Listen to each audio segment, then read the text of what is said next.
क्षेत्रामध्ये काम करणारे विश्वास ठाकूर इथे आहेत. मला विश्वास ठाकूर तुम्हाला विचारायचं आहे की नाशिक मधल्या सुद्धा संस्थांमध्ये अनेक ठिकाणी भ्रष्टाचाराचा आरोप होतो. ते भले सहकार क्षेत्र असेल, बँका असतील. तुम्ही स्वतः एक बँक चालून यशस्वी करून दाखवली. तुम्ही यशवंतराव चव्हाण प्रतिष्ठानचं युवकांचं काम करता आहात सुप्रिया सुळेंच्या नेतृत्वाखाली. या भ्रष्टाचाराविषयी तुम्ही एक कंप्लीट डिनायल करणार का, त्याचं काही कारण देणार? नाही, त्याच्यामध्ये असं आहे की भ्रष्टाचार हा प्रत्येक क्षेत्रामध्ये आहे, त्याचं प्रमाण कमी अधिक प्रमाणात आहे.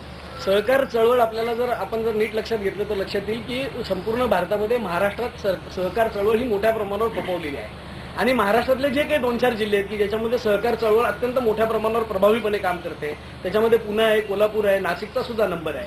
काही 2-4 संस्थांमध्ये भ्रष्टाचाराचे प्रकार अगदी नक्की झालेले आहेत. त्याचं समर्थन करण्यासारखं अजिबातच नाही. पण याचा अर्थ असा नाही की नाशिकमध्ये कार्यरत असलेल्या सगळ्या संस्था याच्यामध्ये भ्रष्टाचार चालू आहे. विश्वासराव, प्रश्न असा आहे की अनेक साखर कारखाने आजारी आहेत. अनेक सहकारी बँका या ज्याला आपण स्लिपिंग म्हणतो किंवा ज्या भ्रष्टाचारामुळे बंद पडल्यात, लोकांची डिपॉझिट बुडलीत, अशी उदाहरणं आहेत. आणि ती आपण ज्या पक्षाचं नेतृत्व मानता, राष्ट्रवादी काँग्रेस आणि काँग्रेसची आघाडी आहे, त्या पक्षाची संदर्भात सुद्धा असलेल्या बँका बंद पडल्या आहेत. याला तुम्ही काय समर्थन देणार? नाही, मुळातच असं आहे की कुठल्याही पक्षाची अशी बँक नसते किंवा कुठली संस्था नसते. सहकारी संस्थेचा जर तुम्ही नीट इतिहास बघितला किंवा आत्ताचं संचालक मंडळ जर तुम्ही कुठलं बघितलं तर तुमच्या असं लक्षात येईल की सर्व पक्षांची लोक याच्यामध्ये कार्यरत असतात.